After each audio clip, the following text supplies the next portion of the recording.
Hey, y'all. Today we have, again, to talk about Phillies baseball, Frank Klose from 97.3 ESPN. Of course, last night, in dramatic fashion, the Phillies come back after being totally shut out by Sandy Alcantara, the formerly great pitcher who is now rounding back into form. 8 scoreless innings. They yanked him, brought back in a familiar face that was just traded to the team, David Robertson, and it didn't go so well for Mr. Robertson.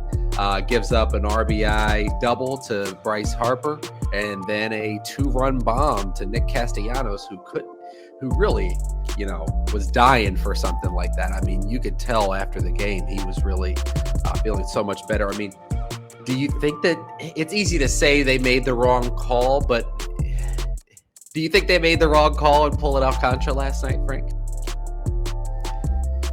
I don't know. I felt like that was a quit while you're ahead kind of thing for the Marlins. He was rough at times this year. I think he's rounding into form. I think that is fair to say. But, in this day and age, 8 innings like that or more than you can ask for. He was at that magical 100-pitch mark where your arm falls off if you hit pitch more than 100. He did 101, in fact. Yeah, exactly. So that was dangerous. No, I'm a little old school. Me too. As the world was changing in terms of pitchers, I love that Charlie Manuel just let Roy Halladay pitch. There was no telling him he was coming out of the game. But and me too. I think the numbers are kind of arbitrary. I think it depends on the stress that you have on the arm, and that's right. Did he end up in any stressful situations? But no, it was smooth sailing. I personally would have left him in, but I do understand why they've taken him out. And Robertson, I mean, totally got hammered there. Is that just the Phillies seeing his pitching well? I mean, why do you think that they were able to instantly kind of turn it on last night like that?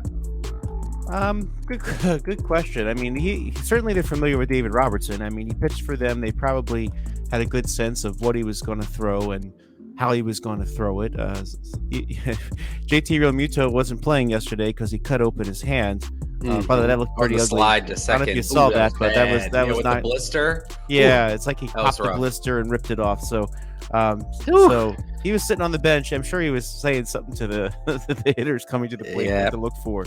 So that's a nice little bonus that one of your former players was able to pitch against you, and you kind of have a sense for what he does. And man, Castellanos, I made a joke because while I kept refreshing Twitter to get the latest news, all this indictment news was coming out. So I was like, well, they couldn't wait for the Castellanos home run tonight. Well, came a couple hours late, because usually he hits stuff like that in the middle of something's going on. So, but no, that was a really good, encouraging sign too from Castellanos, because you knew how good he was, and he was just in a free fall, absolute free fall. Hopefully this will wake him up and wake up his confidence again, and get the Phillies as a whole on the up and up, because it's their right-handed bats. Castellanos lately, Realmuto, of course, Trea Turner. They've really been struggling. Everybody not named Alec Boehm, who hits right-handed, has had a rough time lately. So it's really important that they get at least Castellanos back on track. And I know that the Phillies might have been out there shopping for a right-handed bat, but they didn't really find one on the trade market. So these guys are going to have to step up. Yeah, they ended up being pretty quiet. I mean, they made the bet that their guys were going to turn it around. Castellanos, at least on the initial returns, paid the back right for that. What do you think about the move for Michael Lorenzen from the Tigers, the pitcher? I like it, and interesting thing about Lorenzen, I remember a few years ago, it was like, you get the phrase, man of many talents, master of none, or some variations on that, right? Mm-hmm. I mean, he was somebody who could hit a little bit and play the outfield too. So it was like the Reds couldn't decide where to go all in with Lorenzen. Mm-hmm. And, there was a game against the Phillies in 2019 where he comes in as a relief pitcher. He pitches 2 innings, gets the win, hits the go-ahead home run, and then ends up finishing the game in the outfield. Right, so that was kind of how. Now that was one of his better games, but that was the way that they were using him. They didn't really lock into any one thing, And for Lorenzen, who the Phillies were interested in the offseason, he wanted the team to make the commitment to let him be a starting pitcher, just to go all in as a starting pitcher. And that's what he did this year, and he had a lot of success.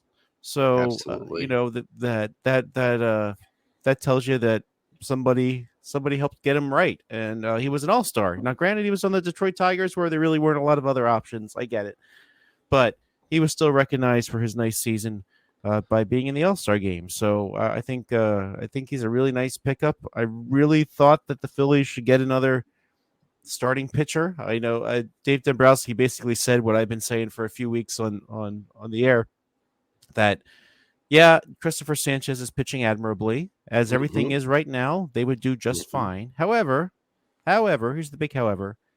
If one pitcher is subtracted from that, you have absolutely nothing. That's right. So I think it was really important that they had that depth, especially now. And we saw this 2 years ago with Rhys Hoskins because he had an injury. You can't replace these players now. Like this deadline is the deadline. You have no other opportunity to add talent to your organization unless you pick up a free agent that was released by somebody else. So the options are very, very slim to add help. So I thought it was very important they add a starting pitcher. He's a nice-looking starting pitcher. He seems like he's got a lot of friends on this team. Brandon Marsh was all excited because they played together in L.A. He played with Nick Castellanos in Cincinnati. And Caleb Cotham was an assistant pitching coach for the Reds when he was there last, and they're excited to work together. So I think it's a really nice fit all around. I really like that they now have that depth, and they're gonna, which I think is a good idea. Until the end of this stretch with no days off is over, they're gonna all pitch. So they'll throw 6 different starters and get through this stretch, and then they'll, as they said, they'll reassess. So they'll worry about it later. So I like that. You gotta win the games in front of you. And I was getting a little nervous about the Nolas and Wheelers losing that rest, because around this time last year they needed it. So I think that's a very positive move all around. What about Rodolfo Castro, the utility man, right-handed bat that they brought in? He's a very interesting sort of, I don't know if I call him a project. So, but he's someone who performed very, very well against left-handed pitching as a right-handed bat. He is a switch hitter. My buddy Tim Taggart, who is a Pirates guy out in Pittsburgh, he said to me, he's like, yeah, he's a switch hitter, but he probably should give up switch hitting, because it sounds like it was equally disastrous whenever he batted left-handed. So, but here's what you do get. You get somebody with a 906 OPS against lefties. And then on top of that, you get somebody who plays a really good defense at third, second, and short. And also has some speed. So you might remember he was the one who's famously his cell phone fell out of his back pocket when he slid to third base the one day. Okay, yeah. So I never knew his name until yesterday. I'm like, well, that's the guy. Yeah, that's the guy. So I think what they're trying to do is try to find someone that can be an upgrade to Josh Harrison. And by the way, Josh Harrison is someone I always loved. And when he was with the Pirates, man, he was game on. And I feel bad that they ended up releasing him, but it's a shame that they didn't keep him 2 years ago when they had him the first time, or 3 years ago when they had him the first time, because he had a really couple nice seasons after that. So, but Josh Harrison is old in baseball years. Maybe he hit the end of the line. Right. Maybe it's time for him to also sign with Pittsburgh and be a backup infielder for them, and reunite with his buddy Andrew McCutchen and love life for another till the end of the season and then retire. I don't know. That's right. But yeah, it was probably time for them to move on from him, because he was giving them absolutely nothing. He was brutal at the plate. Oh my gosh. Yeah, it was painful for me to watch, because I really like Josh Harris. I'm a huge fan of those Pirates teams from the early 2010s, like him, McCutchen, Neil Walker. Like those were some fun teams to watch. Yeah, I really enjoy. Really great guys too. All three of them that I just mentioned are really good human beings too. And Starling Marte was part of that. Now part of the gerontology wing of the Mets. But yeah, so they had to upgrade there, and this was how they decided to do it. And look, Bailey Falter just had to leave. He was not going to help the Phillies. He was. I think they were not confident enough to bring him up again, and the Pirates, they traded Rich Hill, so he's probably going to be in the Pirates starting rotation. So good for Bailey Falter, right? He had some big moments for this team last year. And so yeah, you want to root for him to do well out in Pittsburgh, and he'll get another shot. He had that great stretch last year when he came up to fill in for Zach Wheeler that arguably kept the Phillies around and made the playoffs. So you want to root for him out in Pittsburgh, but he's probably going to get an opportunity there, but he was not going to get an opportunity with the Phillies. Nope.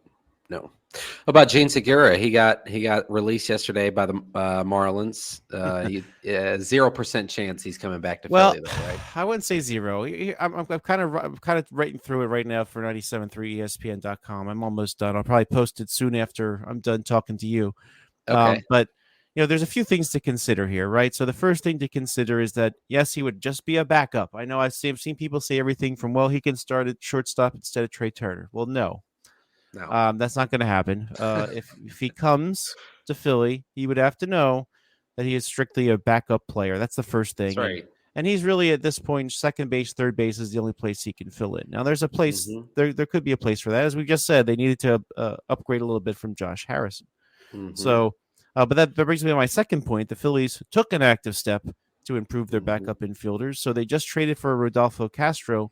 They would essentially have to option him to AAA to accommodate Segura. Now, you might argue that, that's a helpful thing when you have no opportunity to add players the rest of the year. You're kind of stashing extra help around. So you could say that that's a positive, but they did just acquire Castro, and they might have had a vision for him. And so if they have that would interrupt that vision a little bit. And then it would. But the main point for me in all this is you have to honestly assess what Segura could actually do for the Phillies offensively. He only hit to a 219 batting average, 556 OPS. It was by far the worst year he's ever had in Major League Baseball. And so you got to really honestly ask the question, well, what does he have left? Would he be an upgrade over Castro at this point? That's the thing. That's the hard thing to answer. There are some positives. I mentioned you can't add any more depth, so having him around would be helpful. Second, he's beloved. There were hugs all around in Miami yesterday when the Phillies got to see him, and when he was in Philadelphia with the Marlins in April. So that's a beloved player, and having him around could that could be nice that could be a boost for the clubhouse. And I don't know how much he can play left field. If they need a right-handed bat in left field, I don't know. If you get someone who start taking fly balls in the outfield, I don't know. Hey, they moved Bryce to first. Maybe they can figure it out. Yeah. So anyway, my point is, there's a lot of reasons why this would not work. There are a few reasons why it could work. If I'm the Phillies, I think about it seriously. I mean, he's only going to cost you the major league minimum. The Guardian, the way that trade worked, it was basically the Marlins dumped some salary on the Guardians who didn't need him, so they just let him right go, and the Marlins replaced him with Jake Berger for third base. So yeah, you could get him for cheap.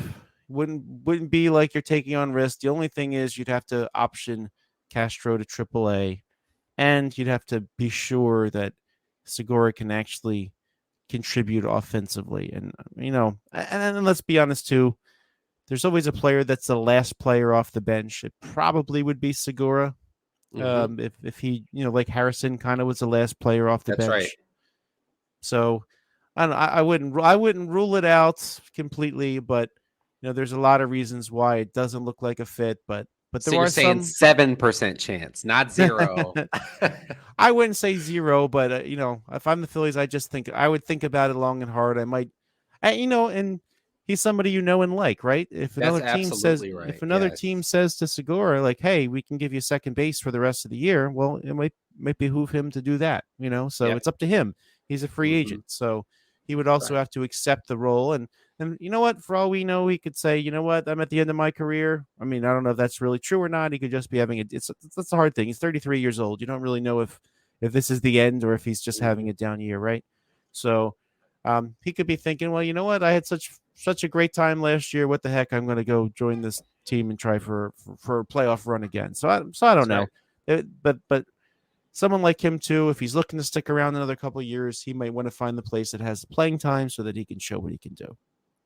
Well, last year was his only year, shame on me for not remembering this because it was only last year, but the only time Jean Segura has made the playoffs is with the Phillies, right? That's correct. Last year, it took till last year when he's 32 years old, and he'd been around since 2012. So quite the playoff drought for him personally. Yeah, absolutely, for such a good player. Are there any trade deadline deals from the Phillies' perspective that you saw go through for others that concerns you at all for their prospects for Red October?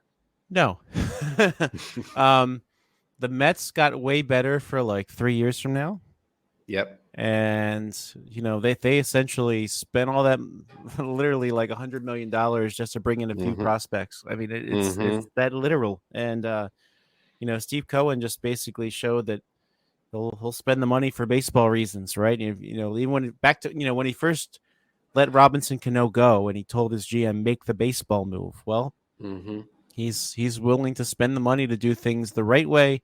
Now he tried to win this year while they were, it's kind of like what the Phillies were doing, right? They were kind of throwing money at guys to get through things now and figuring that they would build the system in the meantime. Well, they didn't win this year. And so they basically went all in and accumulating prospects that are going to help them down the line. They got a couple nice prospects. So it's down the line that you worry about the Mets accumulating all these prospects. But all the other teams that are kind of in that mix with the Phillies, nobody made a move that made you think like, oh man, they're going to separate them from the pack. I mean, I go down the line, the San Francisco Giants, the Diamondbacks, they traded their closer. I don't know what that was about. I don't know. I don't get that one either. That was a weird one.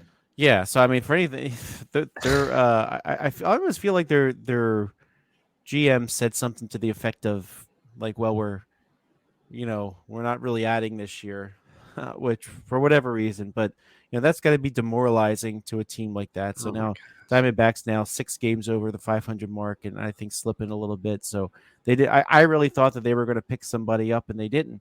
So they got Tommy Pham, big deal. Someone the Phillies could have got and didn't. So that's right. Big deal was my response. Then you have the Giants. So Giants, Diamondbacks, I don't think you worry about them. The Reds and the Brewers. Now, the Brewers added a couple pieces. The Reds did not add anybody. And last night, former Philly Ben Lively was pitching for the Reds, and he had a couple good starts, but he got absolutely obliterated. He gave up 13 earned runs. And you know what that speaks to me? It doesn't speak to me so much about Lively, but the fact the coaching. It's the state of the team. They probably were at a point where they were so desperate to get innings out of their starter, they probably had to say to Ben, like, hey, buddy, can you just hang in there a couple more innings? Oh, I mean, it was... That's brutal. I know, it's brutal for Lively, who's a very nice guy. That's definitely the worst start of his career. Someone who claws his way back to the major leagues after being an afterthought for so long. But it just tells me that the Reds desperately needed a starter, and they didn't get one. So... that makes me think that the Brewers are going to pull away from them, and the Reds won't be able to hang in there. So, Cubs, they kind of had a late surge. I think that was unfortunate for them because then they couldn't justify selling off pieces. I don't think they're going to stick around. So, and the Marlins, I mean, they got Jake Berger to play third base. The guy's going to strike out a ton and hit a home run every once in a while, but not hit otherwise. I guess they were that desperate for the power, but even the Marlins, I didn't think that they were going to be in a position to pull away from the Phillies. I think the Phillies are securely ahead of the Marlins now. Now, of course, they could lose 2 to the Marlins and be behind them now. But no, I think the Phillies are in a very good spot to make the playoffs now as a wild card. I don't think there's any way they could have gotten that they would have catch the Braves. Caught the Braves. So Ohtani.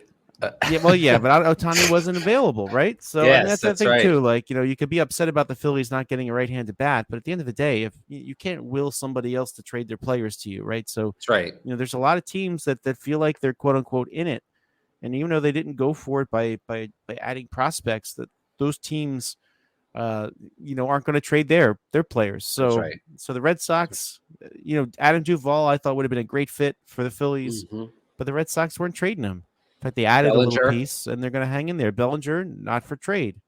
So, Mm-hmm. so what are you going to do if you're the Phillies? You're going to trade a prospect that's going to hurt you later just to get a marginal upgrade in the outfield, and I don't think it's worth it. What do you think about the Cubs? I mean, they're at 52, at 53 and 53, or just at 500, 500 on the road, 500 at home.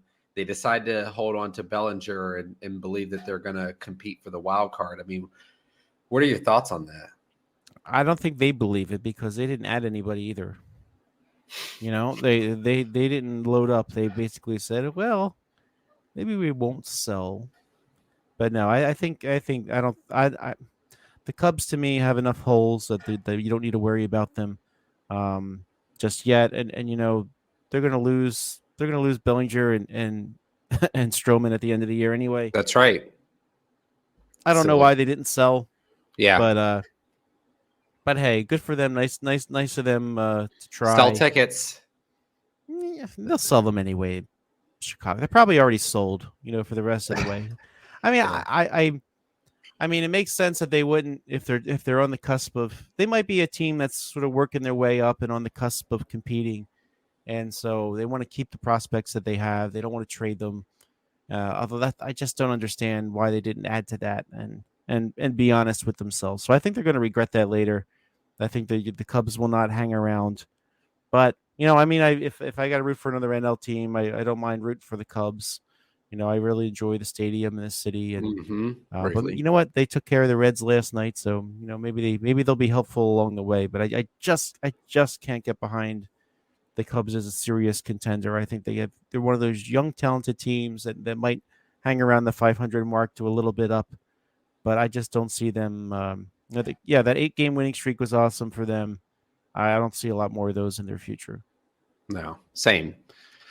Do you see Trea Turner turning it around in the future?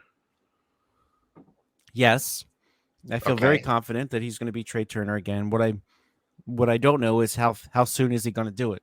I mean, to me, this is something that's clearly mental. Yeah, you talk about new city adjusting, blah, blah, blah, blah, blah, new contract. A lot of players come out of the gate feeling like they have to justify it with every swing. At some point he's just got to look in the mirror and say, all right, that's enough. It's time to be Trea Turner. And you saw how dynamic he was in the World Baseball Classic, right? So, absolutely. So I think that kind of messed him up. I think he thought he became like a power hitter, a league MVP. And I think in his mind, he's probably trying to, like you said, trying to live up to that. He's got the talent to be a league MVP. In fact, I thought he would be a candidate for the MVP in the National League this year. So, but you know what? If he could be a candidate for the MVP in August and September, that will go a long way for this Phillies team, right? So, and you know what? I do kind of like that for players like him when Dombrowski said, well, yeah, we didn't get another right-handed bat. The guys that we have that we pay a lot of money to are just going to have to do their thing. Well, could that be a motivating factor? I mean, if they were expecting somebody else to come in and be the savior, I like it. Shirk their own responsibility. Here, Trea Turner's got to take an honest look in the mirror and say, "Hey, it's time to step up." I mean, we got JT Realmuto, we've got Nick Castellanos, got Trea Turner, and Alec Boehm. Those are 4 really good right-handed bats. They should be. I'm less confident in Realmuto. I think all the playing is catching up to him. And I think the Phillies made a real mistake, especially early in the season when they had nobody at first base and nobody at the DH. To not play him at either place some more, because when the Phillies first got him, the first couple of years, he had a couple nagging little injuries at the end of the year that you could attribute to him playing too much, and he's 32 years old, and that's old in catcher years, So I think it's time to dial it back some, and who knows, maybe this little hand blister blow up thing, Garrett Stubbs. Maybe Stubbs will play again today. I don't know. I haven't heard yet if he's going to be back yet today, but he's got to get some more rest because he's just wearing down. And you want to get the most you can out of him, and the way to do it is to better selectively play real Muto and get Stubbs at bat. And Stubbs can do some things, I mean, and he's the lefty bat. There's plenty of opportunities throughout. You could pick 2 days a week that they're facing a righty and say, all right, Stubbs is catching. And it wouldn't hurt them. It didn't hurt them last night. That's true. That's true. Before we get into some fun stat stuff, how are you feeling about Johan Rojas? Is he as good as advertised in your mind? I like him. I there were a couple games so far where I thought that his speed and defense won the game for them. And yeah, they didn't add offense, but you know what? Brandon Marsh in left field. To say that that's an upgrade over Schwarber is an understatement, right? Oh my God. Schwarber. Yeah. Last I checked, it could be more now, but Schwarber was negative 18 defensive runs saved, the worst in the National League. That means he cost the Phillies 18 runs so far this season. So that's what, one every 5 days or 6, so it's ridiculous. Right. And you know what? I'm not saying that to rag on Schwarber because he is what he is. We all love Schwarber. They didn't sign him to play the outfield every day, right? That's right. So if Rojas is in center, Marsh is willing to play. Some players would take it as a demotion. He doesn't care. He just goes out and plays his butt off, right? So I mean, he's the guy that had to play left field because Mike Trout was in Anaheim. So so he knows how to do that, and so. They're just so much better when they've got that defense in the outfield. So, and Casty has gotten a lot better. He has, yeah. I still I'm not ready to give him a Gold Glove, but I think he is. I think he is, much better. So you feel a lot better when your outfield is like that. So I think it's totally cool using him right now. I would totally use sound like a teenager in the 80s. It's all right. I would definitely use Christian Pache when he comes back in a couple weeks, and that is a couple weeks out. So he is in Clearwater working things out. So I feel like he's filling that Pache role for right now, and I think Pache will play a lot when he comes back. And I don't like Jake Cave in left field.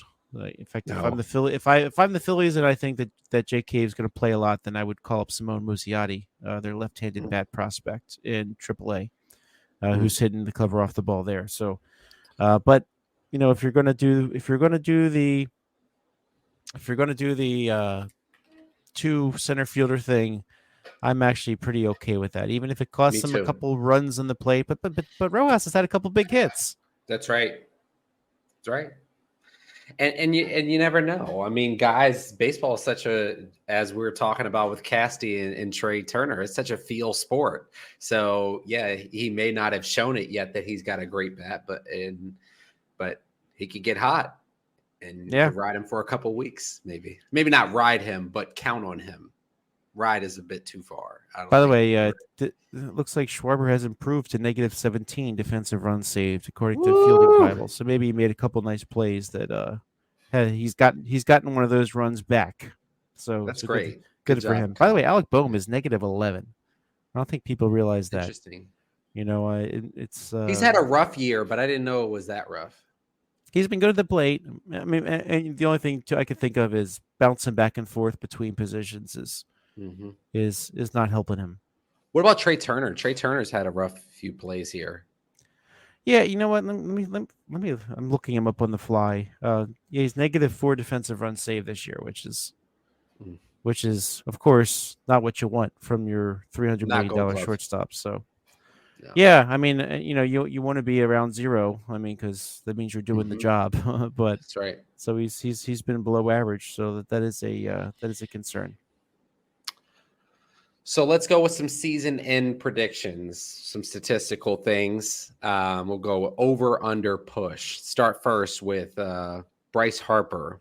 He's at 5 home runs now, 18 home runs. Over, under, push. Under. I think his power's coming back too slowly. I mean, I think you're going to see more of it as you go. But I mean, I think it's. Could he hit 5? Could he? If he hit 5 a month the next 2 months, that would be a good improvement, and that wouldn't get him to 18. So I'm going to go under. Okay. Schwarber get to 195. He's currently at 182. It could happen. He goes through a little stretch. You know what? I feel like that's the baseline for Schwarber, and then he's going to go on a run at some point and end up over the Mendoza line. But that would be awesome. Yeah, they could use that. Very much. Trea Turner, 700 OPS. He's at 673. Kind of asked you some of this earlier. I think I know your answer. I think yes. Okay. I think you're going to see. I think you're going to see Trea Turner at some point, and so I think he's within striking distance to hit the 700 mark. But you want more than that. You want 800 next year. Very much, and really, he doesn't even need it to come from the slugging. I mean, he's striking out in some just horrific ways where he's flailing at pitches that he knows as soon as he puts the bat out there, he's like, I'm gone, and he's angry at himself. If he just was more patient at the plate, and I also think there's just way too much movement going on in his stance. If I can get to do the armchair quarterback thing. Yeah. So, and I will say this, Kevin Long was his longtime hitting coach, so he's the right guy to help him get back to normal. But at some point, they especially the older vets, they bear more responsibility. Kevin Long more responsible for bringing the Bryson Stotts and Alec Boehms, helping them come along, and Christian Pache hitting for the first time in his life. I mean, give him the credit where it's due. But sometimes these vets, they need to they need to figure it out themselves. But I think though he's the right hitting coach to be around to help him be his old self. Let's hope. Alec Boehm, 100 RBIs. He's currently at 66. I'm gonna take the under because I think he is going to stay in the 2-hole and have fewer RBI opportunities. Okay. So I think he's going to score more runs and he drives in the rest of the way because people behind him will drive him in. That makes sense. Taijuan Walker is at 12 wins now. Does he get to 16? Yes. I go over. Wow. What do you think it ends up? You know what? And I will say this too. Like, I know people say, well, wins don't mean what they used to. And I agree with that 100%. But when somebody is accumulating a lot of wins, that is a signal that they are going deep enough into games, and that overall is a good sign. So, if the offense was not supporting him and he was at 8 wins right now, I think you can understand what that means. That there probably are plenty of major league pitchers right now that have fewer wins. Really, everybody has fewer wins than Taijuan Walker. Yes, but that's right. Some of them just have not been in the position to earn the win because of their offense or because they left the game at a certain time. Wins to me say that you're going deep into games and hanging around long enough to be the pitcher of record. So I like that. So I think he's going to continue to pitch well, even when he didn't have his best stuff the other night. He really hung in there and went 6 2/3. I think he's going to hang around and win a few more games. I don't know that I wouldn't, I could see him having 17, 18 easily. So he's got to go something like he'll probably, with 55 games left, he's the third starter. Probably 11 more starts. Yeah. 10, 11. So he's got to. Okay. So he's got to win half of those. Yeah. Okay. I could see him do that. Okay. What about the Phillies as a team? They had 11 playoff victories last year. Do they get over 5 this year?